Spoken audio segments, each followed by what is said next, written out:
Episode 2, Charades, or Charade. The seemingly well-intentioned 2016 CDC Guideline, also referred to as the misguided guideline by some, gave the go-ahead signal to federal and state regulatory boards to perform an all-encompassing assault on intractable pain patients, also known as IPPs, pain care specialists, physicians, and pharmacists. To be clear, according to the CDC, the 2016 CDC Guideline claims to provide recommendations for primary care health clinicians who are prescribing opioids for chronic pain outside of active cancer treatment, palliative care, and end-of-life care, and addresses opioid prescribing from initiating, continuing, selection of which opioid, what dosage, duration of use, follow-up, and discontinuing of such treatment. It further professes that the guideline is intended to improve communication between clinicians and patients about the risks and benefits of opioid therapy for chronic pain, improve the safety and effectiveness of pain treatment, and reduce the risks associated with long-term opioid therapy. Unfortunately, this guideline has resulted in the denial of any narcotic analgesic prescription altogether for IPPs, as well as acute ER patients and post-operative patients. This inevitably has forced the IPP to taper, or cold turkey, off of their long-time, highly effective opioid painkiller, which is highly dangerous and life-threatening to them. The CDC is aware of this, and thus far has been obstinate in its position while remaining indifferent to the suffering and deaths of this already vulnerable group of people. Many patients feel they are being left by the wayside, silenced. Their pain, anger, and frustration pantomimed horizontally and through tears and suicide. Barbie, you were once interviewed by one of the CDC's marketing companies. Will you tell us about that interview and what came about as a result? Oh, goodness. Yeah, so prior to the guidelines coming out with the CDC, I had written a letter to the CDC, and many patients across the country did, and I encouraged patients to write in, was hoping that we were being heard. And we weren't heard. And so after the guidelines came out, I said, this is not good. Patients are being denied care. Doctors are afraid to treat these, patients, and it's having the opposite effect of what the CDC was trying to do. And they were trying to help people living with addiction and basically affecting the whole chronic pain community instead of just the addiction community. But I got a phone call, and they said that they were with the CDC, and I didn't necessarily know it was a marketing company working for the CDC. I thought it was actually going to be answering direct questions from the CDC to share how so many patients that I personally knew were affected. And they took my answers. They pretended to be on my side. They pretended to hear me, and they took that data. First, they weren't going to release it, and somebody got an embargoed copy and published that. But I didn't know it was going to be used against the chronic pain community, and that they took the words that myself and I think 6 other people were interviewed by this marketing company. They took our words, they used them against us. The whole pain community was affected, and they used our keywords, but twisted the meaning of them and tried to make it look like I was the opioid abuser or even user. They tried to use my concern against me with the chronic pain community.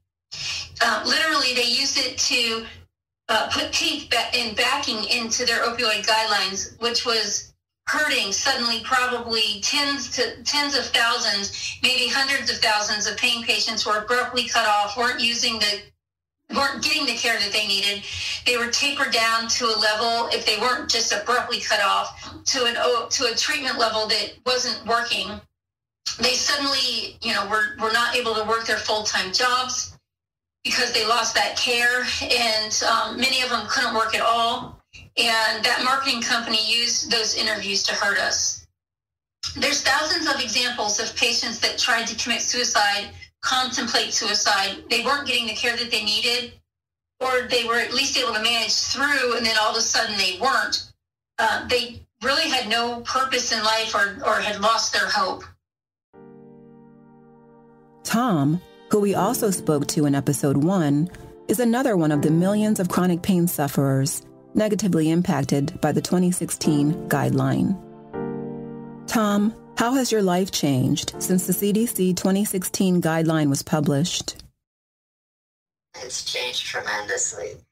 I've had all sorts of trouble.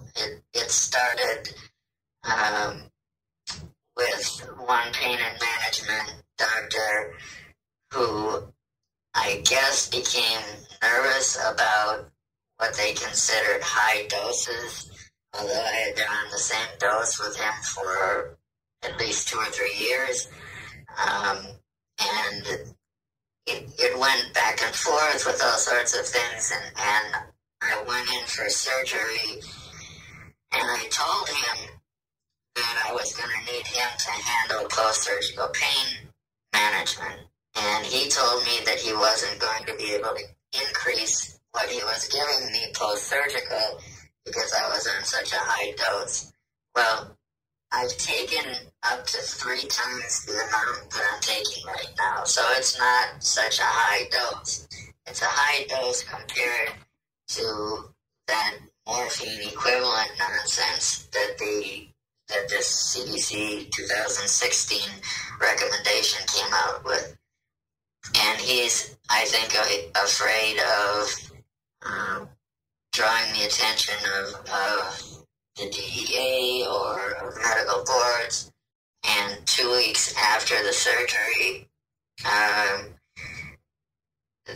there was something that happened. There was an exchange on the telephone where his nurse was being very rude, male nurse, and I told him, if you're going to continue to talk to me that way, I'm going to hang up, which is what happened. I called back in the afternoon, asked to speak to the nurse that I had been working with for years. They said, you can't speak to her. I said, why? They said, you've been terminated. So 2 weeks after a 5-hour spinal surgery, my caring and concerned pain management doctor dropped me and said the reason was that I had been rude to his male nurse on the phone, which wasn't true, but even so. So I was in a bit of a panic, and it took about 5 days. Thankfully, my neurosurgeon who had done the surgery was able to connect me with the clinic that I've been at since that surgery for pain management. So I was able to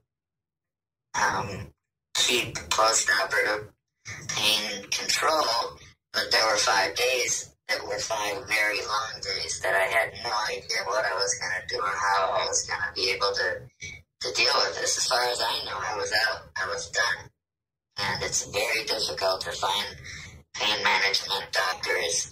And on my own, I don't think I would have been able to. Let's have Richard A. Lawhern, Ph.D., weigh in. Lawhern is a nationally recognized subject matter expert in public policy for regulation of opioid pain relievers and of doctors who prescribe them. He has 25 years' experience developing and moderating social media support groups for pain patients, family caregivers, and medical professionals.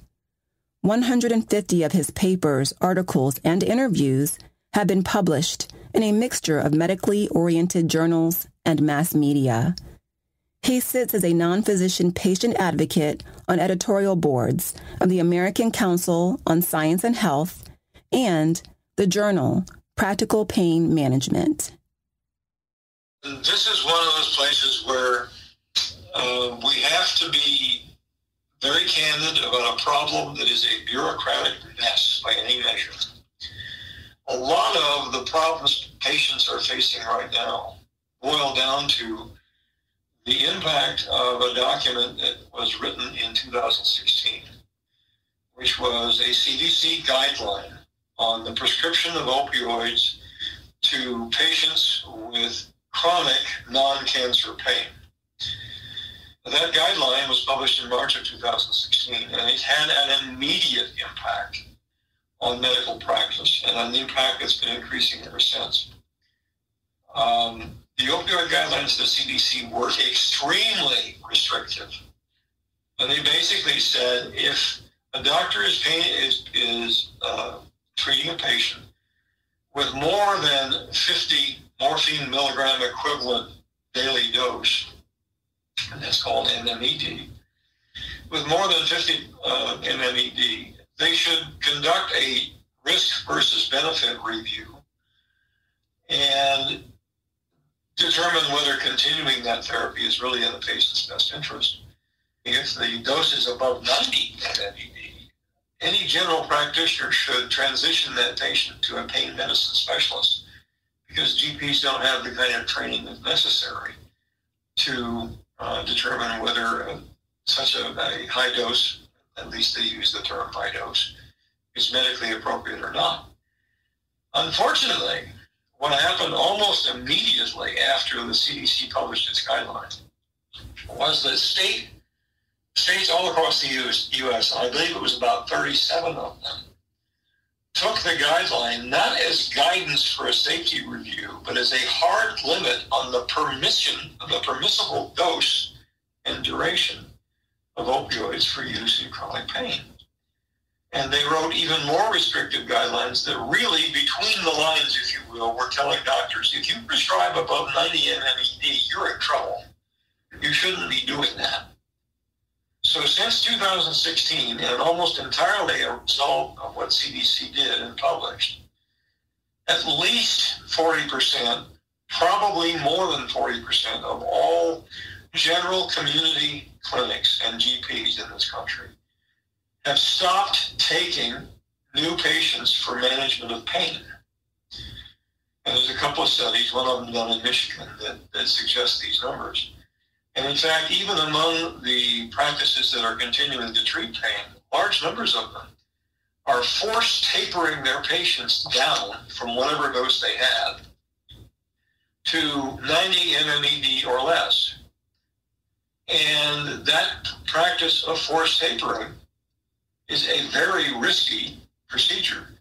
We now have research that shows us that when a patient is tapered, either because the doctor says, I can't prescribe for you, or because they personally want to reduce their exposure to opioids because they're afraid. When that happens, the risk of a mental health crisis triples in the months that follow.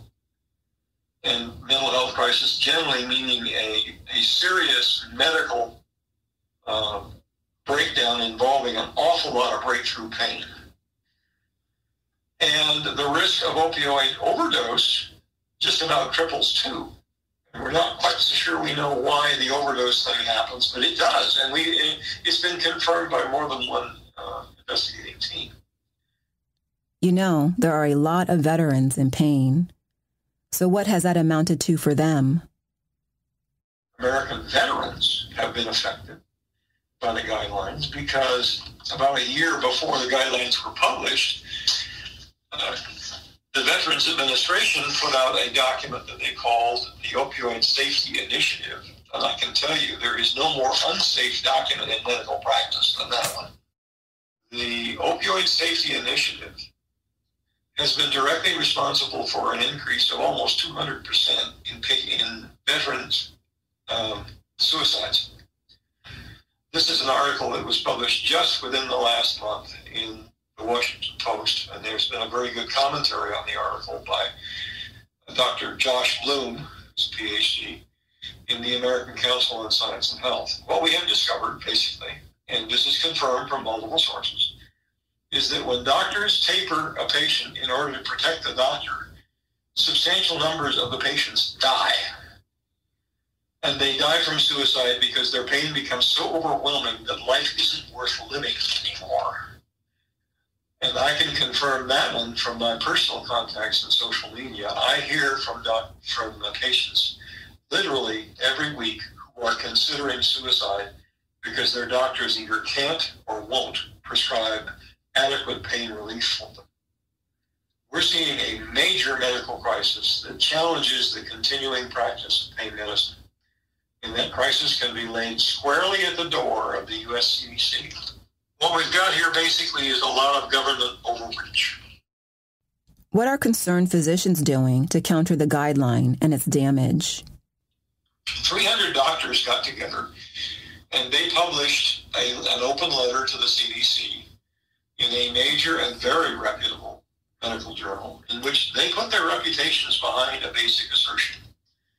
And that assertion was that the misapplication of the CDC guidelines as a hard and fast limit on prescribing is deeply harmful to patients and it should not be allowed. The CDC published a letter in which they cautioned state governments and the public that their guidelines really shouldn't be used as a hard and fast standard for how much prescribing is allowed. What they did not say and should have said is that the guidelines themselves are fatally wrong on all of the science that they assumed. And we've only recently been able to confirm that with multiple critical articles appearing across a wide sector of medical journals and medical literature. It's turned out that the entire logic or the rationale for the guidelines that were published was the idea that if you prescribe opioids for a long time at a high dose, you're going to make your patients addicted. And some of them will die from overdose. Others will simply be completely disabled, and you shouldn't do this. That's a way of summing up what CDC said. So they declared the 50-90 MMED threshold to be their recommended level for really seriously reconsidering this whole business and deciding whether or not opioids really could be continued. State governments misuse that guideline to write hard and fast law.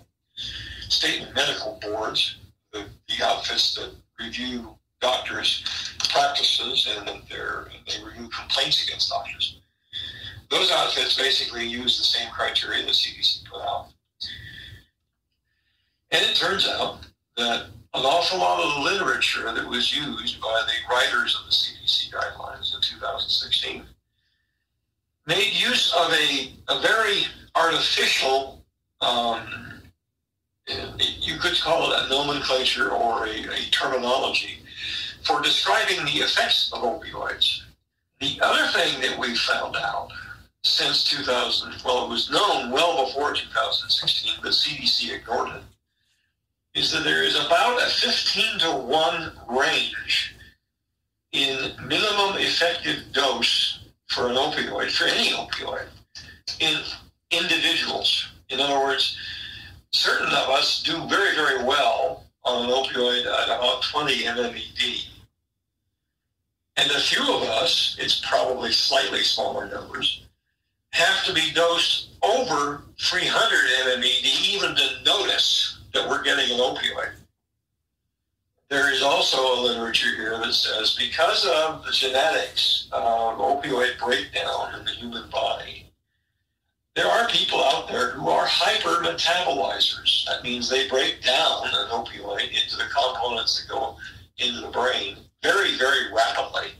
What we learned from that is that MMED doesn't give you any basis at all for a one-size-fits-all magical golden rule.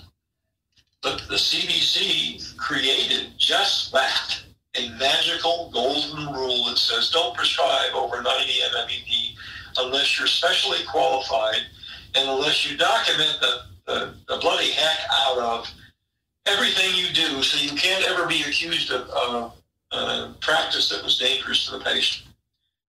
What is the FDA saying? June of this year, June 7th through 8th, the Food and Drug Administration convened what they called a stakeholders workshop, in which doctors and patients were invited to make an input through the Federal Register, which is the publication which basically calls for input whenever a government policy or practice is going to be re-examined. This is the way the government basically asks people to tell the government what you know about a given subject, whether you're a professional or a patient. They haven't published the findings of the workshop yet, but I've read the comments from one end to the other. And what the comments from medical professionals tell us is that MMED is not only not science, it's junk science, because it has no bearing whatever on any standard of care that you can generalize to large numbers of patients, because there's too much variability in the sensitivity of patients to the levels of medication they get. This was really pretty startling, because this was the FDA discovering that CDC put out a guideline in 2016 that was an outright fraud. And CDC either knew or should have known that MMED does not provide a useful or viable standard for one-size-fits-all practice. And in fact, in 2018 and 19, a Health and Human Services Department joint interagency task force took a look at trying to catch up with the many documents out there that are supposedly guidelines on practice, both from state to state and from other organizations and within particular fields of medicine. And one of the startling things that they said right up front in their report was there is no one-size-fits-all patient or therapy plan. And we should not be attempting to create one, because human beings are too variable to do that safely. This seems as though this declaration basically snatches the rug right out from under the CDC guideline. So why is the CDC allowed to continue in this way? Let me remember here, I'm offering an opinion. I want to be very careful about that. I think it's an informed opinion, but basically I think CDC has been allowed to go that way because an awful lot of congressmen have been bought by insurance company money. And a lot of congressmen think they know what opioids are doing to their constituents, but they haven't made any distinction between medically prescribed and managed opioids versus illegally manufactured or imported opioids. And nobody's really encouraging them to make that distinction. And as a result, people who don't know a darn thing about the real medicine behind this issue have been making public law about it.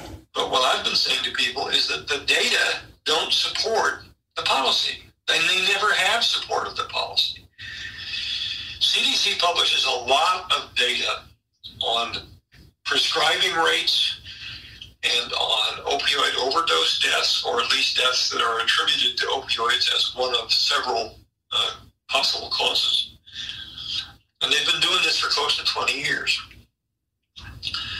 In recent years, the data tells us that older people over age 62 are anywhere from 3 to 6 times more likely to be prescribed an opioid under medical supervision than youth under the age of 19. And that ratio is really very understandable because older people have more disorders and they have more progressively developing disorders than young people do. And the disorders very often involve chronic pain, both acute and chronic pain. But then you look and you see, who is it that overdoses? And it's not seniors. Youth between younger than age 19 have an overdose-related mortality rate that is 3 to 6 times higher than seniors. And it turns out, of course, that the overdose rates for young people have gone through a major avalanche in the last 20 years. But they've remained almost completely stable in older people. So the conclusion that you have to draw from that is that there is no medical model, there's no medical explanation that shows a cause and effect relationship between how many people get prescribed and how many people die of overdose. There's just nothing there. But the CDC flat ignored their own data when they developed their guidelines back in 2016. So they get away with it because a whole lot of people are lying outrageously, even though they know they're lying outrageously. And I'll tell you what pain patients think about this. And let's understand now, I'm not necessarily stating just my opinion on this. This is a theme I see in social media very, very broadly. Pain patients think that the medical insurance companies want them to die. They don't want them to be treated by the only means possible that has any chance of giving them a standard of living or a quality of life, which opioids for very many people do. And they think that the insurance companies just want to have them go away so that the insurance folks don't have to continue paying for their care. Now, I don't go quite that far myself, but I want to tell you that there are thousands of people who write that opinion in social media every week. People are convinced that the CDC has become an accessory to attempted medical murder. Attempted medical murder. Let's attempt to digest that. Is it not the CDC's mission and agenda to prevent injury, harm, and death? Is it not the primary agenda of the physician as well?